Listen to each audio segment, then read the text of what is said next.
Halo Sobat Lorelindo, selamat sore bertemu dengan saya, Prita. Saat ini saya berada di Sitrum, Balai Besar Taman Nasional Lorelindo. Hari ini saya ditemani oleh dua orang bintang tamu nih, dari Ade Vindi dari Fakultas Kehutanan Universitas Tadulako. Selamat sore. Sore Kak. Ada juga Ade Lilis dari Fakultas Kehutanan Universitas Tadulako. Hari ini kita akan bincang-bincang sedikit mengenai cerita mengenai bagaimana proses magang eh, MBKM Merdeka Belajar Kampus Merdeka dari Fakultas Kehutanan Universitas Tadulako di Taman Nasional Lorelindo. Nah, Ade Lilis nih, boleh dicerita sebenarnya proses awalnya bagaimana sampai bisa magang di Balai Besar Taman Nasional Lorelindo ini seperti apa? Dari kampus arahannya, kemudian kenapa bisa sampai ke Balai Besar Taman Nasional Lorelindo, bisa dicerita sedikit? Oke, selamat sore. Sebelumnya terima kasih untuk kesempatan saat ini. Suatu kebanggaan bagi kita boleh diundang di podcast Balai Besar Taman Nasional Lorelindo. Jadi mungkin saya sedikit jelaskan, MBKM itu adalah Merdeka Belajar Kampus Merdeka, di mana ini adalah program pemerintah terutama bagi kami mahasiswa dalam mengembangkan soft skill maupun hard skill kami. Sekaligus juga bagaimana kami mempelajari dunia kerja sehingga sesuai dengan tupoksi nantinya, sesuai dengan minat kami. Dan kenapa saya bisa ada di Balai Besar Taman Nasional Lorelindo, pasti ada beberapa tahapan yang telah kita lalui. Yang pertama, waktu itu kita ada melakukan seleksi berkas, di mana IPK itu merupakan salah satu standar penilaian.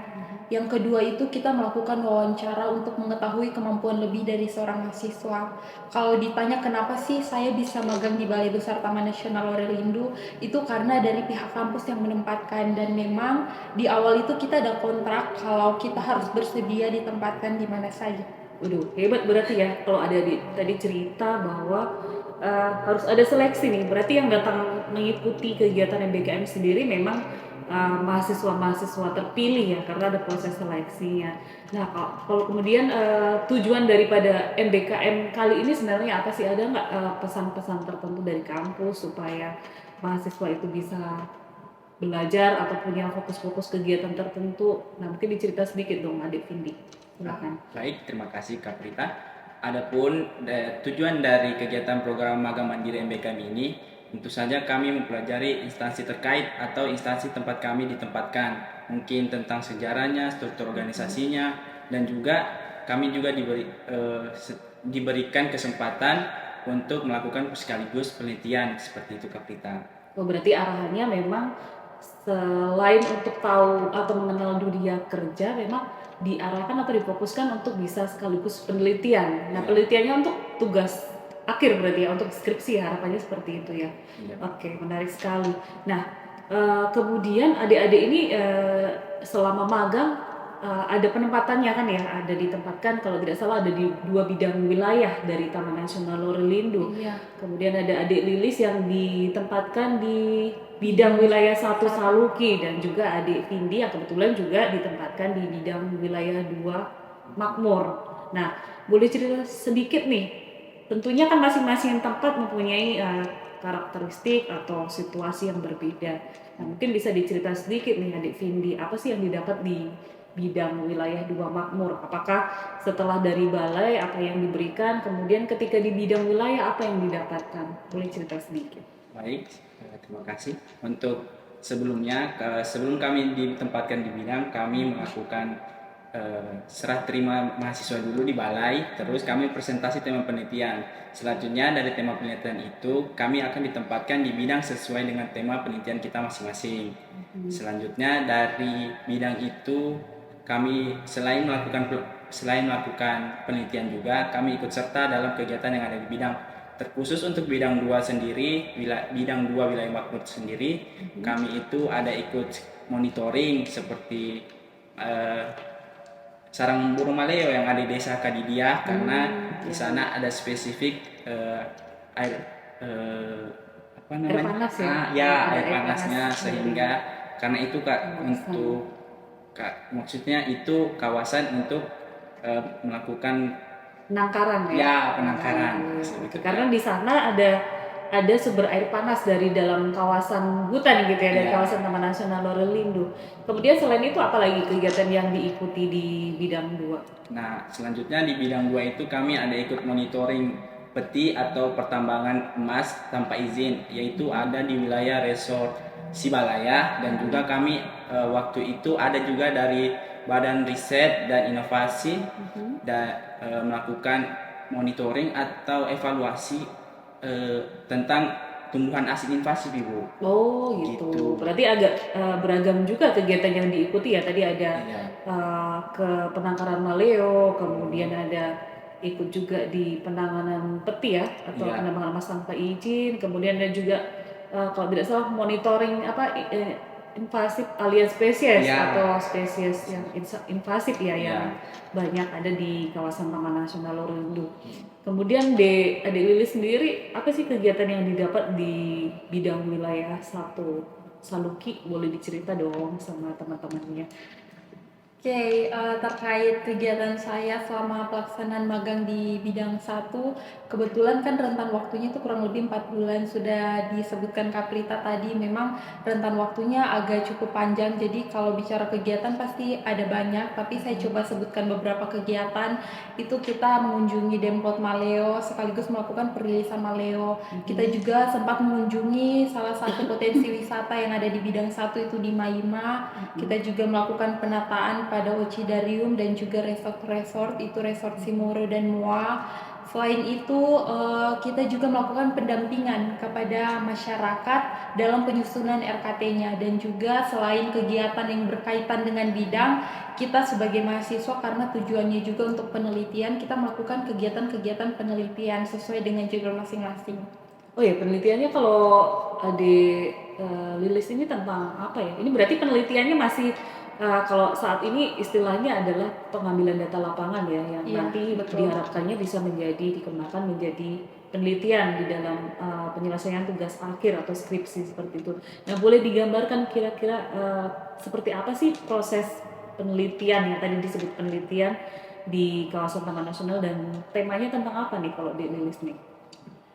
Oke, untuk tema dari saya sendiri itu kebetulan lalu sudah dipresentasikan juga di balai dan sudah diiakan oleh pihak balai, itu terkait jenis dan pemanfaatan hasil hutan bukan kayu bambu oleh masyarakat Desa Namo, yang kebetulan itu berdasarkan hasil penelitian saya sudah saya lakukan, itu ada banyak potensi jenis bambu yang ada di Desa Namo. Kalau terkait kegiatan, runtutan kegiatannya itu yang pertama saya itu melakukan wawancara langsung kepada masyarakat dan juga melakukan observasi langsung untuk meninjau secara langsung keadaan di lapangan. Oh, berarti tadi penelitiannya dilakukan di desa sekitar kawasan ya? Iya, Berarti betul. tidak di dalam kawasan tetapi di desa penyangga sekitar kawasan Taman Nasional Lorel Lindo. Dan memang kalau dari Taman Nasional dari Balai Besar Taman Nasional Lorel Lindo sendiri berharap bahwa kegiatan magang ini juga menghasilkan data-data atau informasi yang bisa memberikan masukan bagi pengelolaan kawasan Taman Nasional Lorel Lindo sendiri. Nah, kemudian ke Adik Vindi lagi, boleh dicerita dong bagaimana prosesnya melaksanakan penelitian dan apa temanya nih penelitiannya? Baik, adapun tema dari penelitian saya itu identifikasi tumbuhan obat. Waktu itu pas di presentasi balai, saya menempatkan diri di Desa Kamarora, di Desa Bobo sebelumnya. Terus untuk waktu presentasi kembali di bidang, ternyata sudah ada data penelitian tersebut.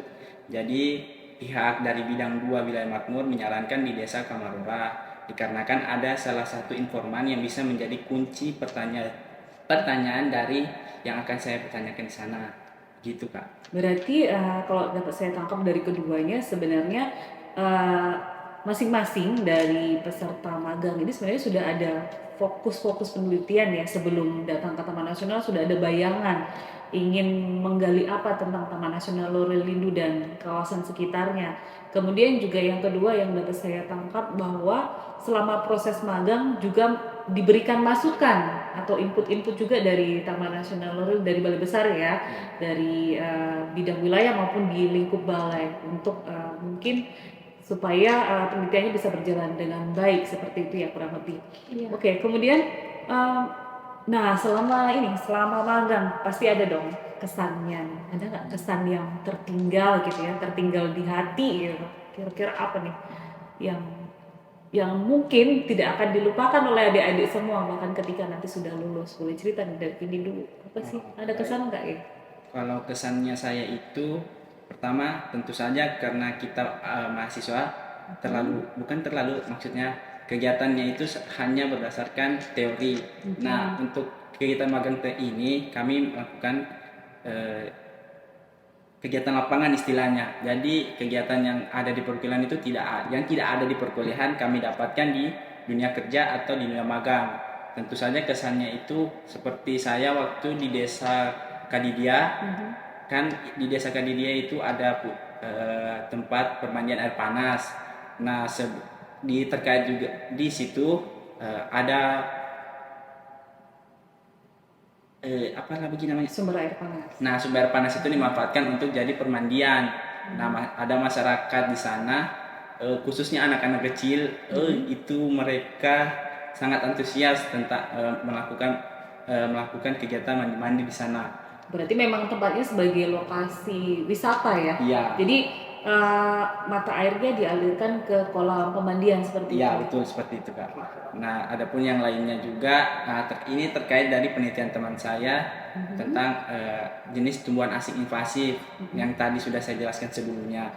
Ternyata di sana juga, khususnya yang ada di wilayah resort Sibalaya Utara, ternyata banyak sekali tumbuhan asing invasif, begitu, Kak. Tumbuhan asing invasif itu tumbuhan yang tidak dari asalnya tidak asli dari kawasan Taman Nasional Lorelindo seperti itu ya. Iya. Oke. Nah, kalau tadi adik Video sudah menyampaikan pengalaman yang adik lulus nih, apa sih pengalamannya gitu? Apa sih yang mungkin beda gitu ya antara pemikiran pertama ketika sebelum magang, kemudian menjalani magang, ada kesan apa gitu? Apakah masih magang ini sama seperti bayangan saya ketika mau magang ternyata sama dengan yang saya pikirkan? Nah, boleh cerita nih apa sih kesannya gitu? Terkait kesan sebenarnya sangat berkesan karena memang ekspektasi di awal mungkin saya pikir saya akan ditempatkan di balai, tapi ternyata kita ditempatkan di bidang satu itu di Saluki ya. Berarti di awalnya berpikir bahwa kita akan duduk di kantor balai seperti Iya. itu, ternyata ya begitu ya, karena dunia kehutanan ternyata harus masuk ke kawasan, ke lapangan gitu. Nah, itu tadi apa sih yang berkesan dengan dari masuk ke kawasan Taman Nasional Lorelindo?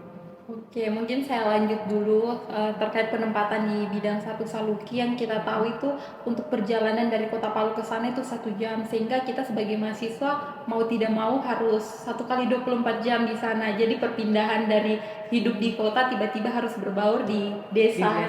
Dengan lokasinya yang jauh dan mungkin sepi kali ya. Iya, betul, Kak. Gitu. Berarti itu yang menjadi poin catatan istimewanya, bahwa di dalam magang pun adik-adik ini dilatih untuk melatih mental, melatih untuk bisa hidup di lokasi baru seperti itu ya. Betul. Kemudian ada kesan lain nggak nih? Ada cinlok kah barangkali? Boleh dicerita nih kesan lainnya, ada nggak? Oke, untuk kesan lain mungkin terkait kegiatan-kegiatan yang sudah saya sebutkan tadi. Ada beberapa tempat yang kita kunjungi itu aksesnya sangat susah, Kak. Ada yang memacu adrenalin sehingga kita, terutama saya sendiri sebenarnya agak sedikit penakut, tapi mau tidak mau melawan rasa takut karena mau tidak mau untuk menunjungi akses-akses yang dikelola oleh Taman Nasional, kita mau tidak mau harus menempuh jalan itu, sehingga itu salah satu kesan yang kayak mau tidak mau harus kita laksanakan. Tapi siap ya sebagai mahasiswa kehutanan yang kelak akan berkecimpung dengan hal seperti itu, berarti sudah siap sekarang ya? Sudah siap. Oke. Kemudian nih tadi sudah disampaikan bahwa ternyata dari adik Lilis ada gap, bahwa ternyata dalam magang itu berproses untuk beradaptasi dengan lingkungan dunia kerja yang akan dihadapi. Nah, ini juga satu pembelajaran bagaimana adik-adik itu harus beradaptasi nantinya di dalam dunia kerja gitu. Kemudian kalau boleh nih, pesan apa kira-kira yang ingin disampaikan ke Balai Besar Taman Nasional Lorelindo? Kapan kira-kira ada, adik Vindi? Baik, untuk pesannya saya hanya bisa mengucapkan terima kasih atas kerjasamanya dari pihak balai dan juga apresiasi karena telah melaksanakan tugasnya dalam menjaga keanekaragaman hayati yang ada di Sulawesi Tengah khususnya, gitu Kak. Oke, kita beri aplaus dulu untuk Balai Besar Taman Nasional Lorelindo. Kalau Ade Lilis nih, apa pesannya kira-kira untuk teman-teman dari Balai Besar Taman Nasional Lorelindo? Untuk pesan untuk Balai Besar Taman Nasional Lorelindo, yang pastinya jangan bosan-bosan untuk menerima mahasiswa magang. Dan selanjutnya ya, adik-adiknya berarti ini Betul. pesan supaya masih ada kesempatan bagi adik-adiknya Iya. untuk bisa Iya. magang di Balai Besar Taman Nasional. Tidak kapok kan ya? Tidak. Recommended ya. Rekomendasi Oke, banget terima ini. kasih. Terus untuk ini mungkin terakhir nih, boleh dikasih tips atau pesan mungkin untuk adik-adiknya yang nanti akan melaksanakan magang di Balai Besar Taman Nasional Lorelindo, apa sih kira-kira mungkin ada yang harus dipersiapkan atau mungkin ada tips-tips khusus nih yang bisa dibagikan adik-adik? Baik, untuk teman-teman atau adik-adik selanjutnya yang akan mengikuti program magang mandiri MBKM, pertama itu mungkin masih menyiapkan mental, sama juga mengurangi sedikit ekspektasinya, karena bisa jadi ekspektasi di lapangan biar berbeda dengan ekspektasi yang ingin didapatkan begitu. Dalam Karena hal apa nih ekspektasinya berbeda? mungkin kayak seperti ingin mengunjungi sesuatu lokasi itu Kak. Nah, biasanya kan ekspektasinya itu kayak jalannya mulus seperti itu, Oh, ada iya. jaringan mungkin Oke. begitu. Karena biasanya di lokasi itu atau di tempat yang akan dipinggirkan, yang akan Kunjungi dikunjungi pasti berbeda dengan begitu. realitanya ya. Iya, Kurang lebih seperti seperti itu. Kemudian ada Lilis nih, ada nggak tipsnya yang masih mau dibagikan nih supaya tidak surprise gitu Iya. ya? Oke. Terkait dari saya mungkin saya bagi 3 poin. Yang pertama mungkin lebih mengetahui dulu apa sih itu Taman Nasional Lorelindo, prospek Oke. kerjanya supaya tidak terjadi seperti kita mungkin ada beberapa ekspektasi yang ternyata tidak sesuai realita di lapangan. Yang kedua mungkin lebih menyiapkan fisik, karena seperti yang saya sebutkan tadi ada beberapa akses itu yang sangat sulit sehingga dia butuh fisik yang lebih untuk adik-adik nanti yang akan Stamina magang. berarti ya? Iya, Stamina. stamina. Oke.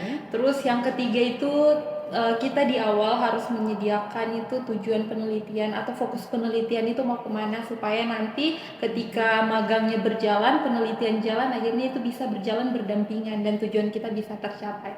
Berarti memang di poin ketiga memang kita harus menyiapkan setidaknya di dalam magang ini kita punya fokus untuk diketahui lebih lanjut ya. Jadi Iya, sudah ada betul. bayangan apa sih yang ingin digali secara spesifik di Taman Nasional Lorelindo, sehingga memang di dalam magang ini diharapkan bisa data yang diperoleh bisa digunakan untuk skripsi nantinya ya. Kurang Iya, lebih betul, seperti Kak. itu. Kemudian terima kasih sekali untuk adik-adik yang memang sudah menyediakan waktunya dan men-share pengalamannya selama magang untuk kita semua.